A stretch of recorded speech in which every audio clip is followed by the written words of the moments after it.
Hey guys, in this video I want to share with you 5 useful concepts, ideas, heuristics, whatever you want to call them, that I think have helped me in my reasoning and in my thinking, and I believe they will also be helpful to you.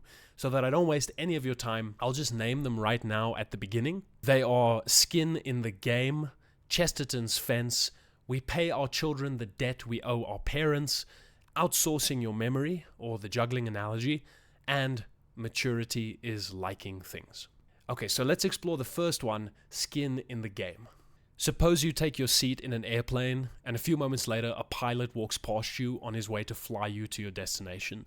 You don't know this pilot, you don't know how many planes he's flown before he's going to fly this one, and you don't know him personally either. He is a complete stranger. Yet we trust this pilot with our life to fly the plane through the sky and land us safely. And so the question is, why do we trust the pilot? And the immediate answer many people think of is, well, that person wouldn't be in that position if he didn't have the training. The authority is an extension of the airline permitting him to perform his duty. While this is true, according to Nassim Taleb, the reason we trust the pilot is actually less sophisticated. We trust the pilot because if the plane goes down, he's coming with us. In other words, the pilot has skin in the game, the pilot has personal risk. The more personal risk someone is willing to take on, the easier it is to trust them. This truth is all around us. It's the reason the rules of the road mostly work. I don't want to drive into you because it could be deadly for me. You don't want to drive into me for the same reason. When you hire a plumber, you don't really consult with other plumbers to ensure that the plumber you hired is a good one. The proof is in the plumbing. The consequences of his good or bad job are apparent to both of you. The plumber has direct and immediate personal risk if they do a bad job. Doctors can be sued for malpractice or lose their license if they're not responsible and careful. In the earliest known principles of construction law even, the Code of Hammurabi says that if a builder builds a house for someone and doesn't construct it properly, and the house then falls and kills the owner, then that builder should be put to death. These examples are meant to point out the fact that the greater the personal risk, the skin in the game, the more reliably we can trust the doctor, the architect, the plumber, and the pilot. These are, again, of course, just a few examples. How do we make this more practical, though? Well, if an employee makes a mistake or messes up, many people's first instinct is to hide it, to downplay it, to pretend it didn't happen, or at worst, to point the finger. But the person who's willing to admit when they made a mistake, which takes courage, by the way, they're putting their name on the line. They have skin in the game, and consequently, we're more likely to trust that person in the future, since we know they'll admit when they've done something wrong going forward. You know who people don't trust? The guy who says, "Oh, but Sarah never sent me the email. Oh, but Jamie also didn't do it." This kind of inability to take responsibility for your role in the mistake shows others that you're very quick to throw them under the bus, and this reduces overall trust within the team. So be willing to take some personal risk. Embrace it. Have some skin in the game.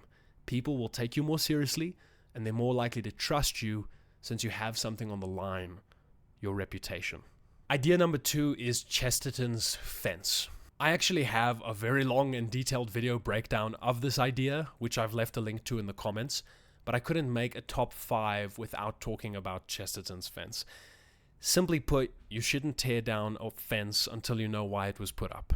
If there's a system in place, or a policy, or an institution, or a law, which just seems senseless and pointless and indecipherable to you, the fact that you don't understand it is why you should be very cautious about abandoning it. Now, Chesterton's fence is not saying we shouldn't try to improve things and make them better. We should. The idea simply encourages us to ensure that we understand exactly what it is we are changing. Remember that the road to hell is paved with good intentions. You might feel like you're doing something admirable by making a specific policy change, but that original policy may have been put into place to prevent things from happening, and you may not even currently see the connection between the policy and that negative outcome. Once again, don't tear it down until you understand why it was put up. Idea number 3 is that we pay our children the debt we owe our parents. I got this idea from Van Neistat in a video which he reflects on children. I'm a dad myself, so these words really struck me, but I think this idea is a phenomenally powerful framing tool to help you understand the dynamics between your parents and your children. Our parents gave us life. Our mothers bore us, our fathers protected us, our parents spent countless late nights looking after us when we were sick, feeding us when we needed food, and caring for us when we were defenseless. Unless you are a parent, it's hard to fully appreciate how much your parents actually did for you, and really, you do have to go through it if you want to feel something similar to what they felt. But since it's not possible for me to pay my mother back with life, that's not a debt I can pay, all the late nights, all the scary drives to the hospital emergency room, all the school projects and stress and early mornings of school activities, how can you possibly pay this back? Well, money would help, but it's not a buck for buck situation. You can't really pay that debt back to them. However, and this is why I love this idea, that debt you owe to your parents, you now get to pay to your children. I can give those late nights to my daughter, those early mornings, those scary hospital drives, those afternoons when I just want to get home, but I'm standing under fluorescent lights in a crowded shopping mall because she needs a piece of cardboard for a school project. I found this idea helpful because it reminds me that the challenges I have to face as a parent, those same challenges were faced for me by my parents. And now I can finally pay them back, so to speak, by offering the same sacrifices for my children. We owe a debt to life, and when you realize that you are paying it all the time, you have the choice to embrace it and even to enjoy it. Idea number 4 is outsourcing your memory. I recently started being really diligent about keeping a written list of things I need to get done. And while this might seem like obvious advice, I found the following framing very helpful. If you have several tasks to complete, you can end up assigning a lot of your focus and attention to remembering your tasks, almost like having to constantly juggle several mental points while still trying to focus on the work that's actually in front of you. There's also always a chance that you might let a ball slip and forget about a specific task entirely. However, if you simply write down or type out what you need to do, the real benefit is that you free up some of that mental focus. You no longer have to remember all the tasks. You just have to remember one, which is to check the list. I use Google Calendar for long-term dates and important events or projects, but for daily short-term goals, I just write out my tasks on a piece of paper. I like the analog approach of being able to scratch out a task when I'm finished, but that's personal preference. This is outsourcing your memory. You don't waste any mental energy on remembering what you need to do, and that means you can spend more time focused on the task or the person that's in front of you right now. And we come to the final idea, point number 5, which is maturity is liking things. I think it was David Hume who said something like, reason is a slave to the passions. You might decide to hate something and then afterwards use your reason to create justifications for your hatred. You might decide to buy something because of a passion pulling you to get it in an impulse buy, and then your reason follows along and creates justifications for that. Reason is kind of pulled along by the passions like a slave on a chain and then used to create justifications for the passions. I think when someone is in high school or just entering college, it can be difficult to distinguish yourself as someone with a unique identity. And one of the easiest ways to stand out from other people is to actively dislike something very popular.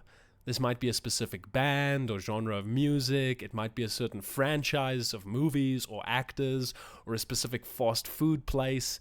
You just can't wait to tell others how terrible it is. And while you may even have slightly valid reasons, from the outside, it often just looks immature. If you have sincerely convinced yourself that you hate a specific band or restaurant chain because you don't like the sound of their music or the font on their menu, it seems strange that you would care so much about something you hate and even develop logical but ultimately silly reasons why your hatred for Nickelback or McDonald's is justified. While there are legitimate wrongs worth disliking, if I'm speaking to someone and I find they passionately hate something without a legitimate reason for their dislike, it just strikes me as immaturity. For example, if I were to say that I like the book Atomic Habits, which is incredibly popular, and then someone says, oh, it's overrated. It might be, but why do you feel that way? If they have no reason to dislike it other than because it's popular and therefore must be bad in some way, this strikes me as almost misanthropic disdain for whatever happens to be popular, which is silly. Now, this is a straw man because I've never actually met someone who said that about Atomic Habits, but it's a useful example to illustrate the kind of dislike I'm trying to convey to you right now. I speak from experience here because I used to be that guy that found some forms of identity in what I didn't like, what I didn't support, what I didn't believe in. I think maturity is in a way the opposite. It's allowing yourself to like things, even if that thing happens to be something that everyone else likes. So when someone says they hate Nickelback or Creed, you can simply respond by saying, well, some of their songs aren't the best, but that's every band. They do have some great music, but overall I think they're fine. And if someone says that to me, they strike me as pretty mature. Okay guys, those are the 5s. Thank you so much for watching. Please let me know in the comments if you have a useful idea or concept that you use that you want to share with people. I'll probably go through the best ones and I might even make another video like this. Also, please let me know, do you like this kind of content where I talk about ideas and heuristics and things like that? Because these are just things I use that I think you might find beneficial. So let me know in the comments. Please leave a like if you enjoyed this. If you're new here, please consider subscribing and clicking the notification bell so that the subscription actually means something, so that YouTube actually tells you when I upload something. And then, yeah, I just want to say thanks. Thanks so much for being here. Thanks so much for watching. I hope you found these ideas valuable, and I hope they at least got you thinking. My name is Dylan, and I'll see you in the next video. Goodbye.